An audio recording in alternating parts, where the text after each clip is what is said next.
ये एक्चुअली क्या है ना कि अगर आप अमेठी में आ जाती तो आपको पता लग जाता, क्योंकि दिल्ली में तो लोग कह रहे थे बड़ा थिन मार्जिन होगा, जो भी जीतेंगे।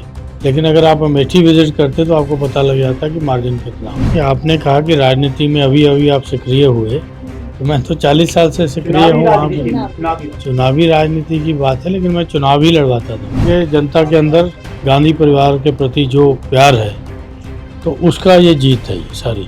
तो देखो, ये उनके संस्कार थे जो उनको मिले होंगे परवरिश में। तो मेरे संस्कार ये अलाउ नहीं करते थे कि मैं एक महिला को अभद्र भाषा का प्रयोग करूं, और मैंने उनका नाम भी नहीं लिया पूरे इलेक्शन में, और मैं आगे भी नहीं करूंगा।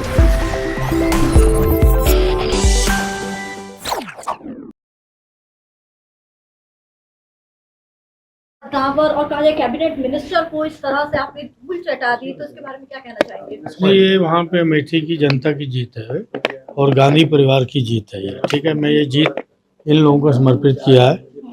तो दूसरा, क्योंकि वहाँ के जनता के अंदर गांधी परिवार के प्रति जो प्यार है, तो उसका ये जीत है ये सारी, ठीक है।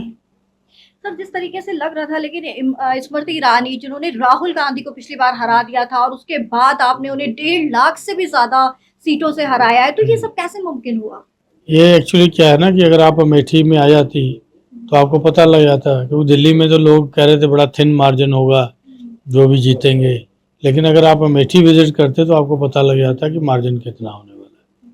अच्छा, आपको जैसे आप तो बिल्कुल भी राजनीतिक तौर पे सक्रिय नहीं रहे अभी तक, लेकिन एकदम से आपको पता था कि इस बार पार्टी आपको खड़ा करेगी, या एकदम से फैसला आ जाता है एक ही रात में कि राहुल गांधी या प्रियंका वाड्रा गांधी नहीं बल्कि किशोरी लाल शर्मा जो है वो अमेठी से लड़ेंगे? आपने कहा कि राजनीति में अभी अभी आप सक्रिय हुए, तो मैं तो 40 साल से सक्रिय हूँ वहाँ पे। चुनावी राजनीति की बात है, लेकिन मैं चुनाव ही लड़वाता था वहाँ पे।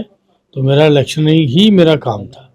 मेरे को चुनाव लड़ाने होते थे, उसके बाद मैं रिप्रेजेंटेटिव रहता था मैडम्स का। तो ये मेरा काम था वहाँ पे, इसलिए क्योंकि जो आदेश है पार्टी का वो किया और जीत के आए। तो बहुत लोगों का कहना है कि इस बार जो अमेठी से या फिर देश में जो अहंकार की हार हुई है, तो आपको लगता है ये बात सच है?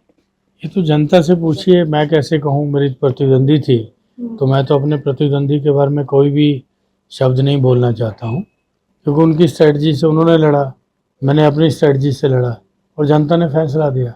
लेकिन उन्होंने तो आपको कहा था कि एक आम कार्यकर्ता को, और भी आपके बारे में स्मृति ईरानी ने ऐसे शब्दावली का यूज किया कि राहुल गांधी डर गए और एक आम से कार्यकर्ता को खड़ा कर दिया, तो इस पर तो देखो, ये उनके संस्कार थे जो उनको मिले होंगे परवरिश में। तो मेरे संस्कार ये अलाउ नहीं करते थे कि मैं एक महिला को अभद्र भाषा का प्रयोग करूं, और मैंने उनका नाम भी नहीं लिया पूरे इलेक्शन में, और मैं आगे भी नहीं करूंगा कभी, ठीक है। तो ये उनको जो कहना था कह दिया। जब आपके नाम का ऐलान हुआ तो आपको कितनी उम्मीद थी कि आप जीत जाएंगे?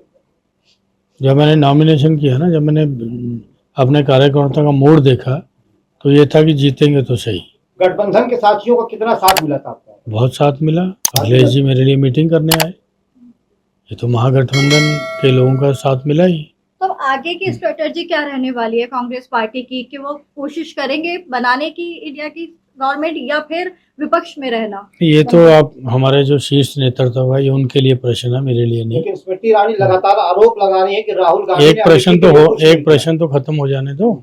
तो एकदम शताब्दी चला दिए, ठीक है। एक प्रश्न होने दो, देन आप बात करो। आप बताइए आपका क्या?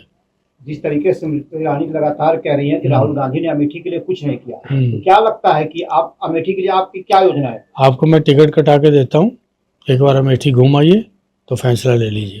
नहीं, हम तो चुनाव से पहले अमेठी गए ही थे। हाँ, तो फिर आपका जवाब तो आपको मिल गया होगा, फिर मेरे से जवाब क्या? मैं उनके आरोप की बात कर रहा हूँ। नहीं, उनके आरोप का तो मेरे को कुछ देना नहीं ना जवाब, वो तो जनता ने दे दिया, ठीक है। आप जाइए, चलिए टिकट देता हूँ, तो आप बताइए 45 साल में गांधी परिवार ने क्या किया, तो आपको वहां जाके पता लगेगा। उसका जवाब जनता ने दे दिया।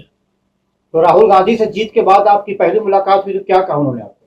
तो उन्होंने कहा कि भाई पार्लियामेंट में अच्छी परफॉर्म करना आपको, ठीक है। ये उनकी नसीहत थी मेरे लिए, ठीक है। Thank you.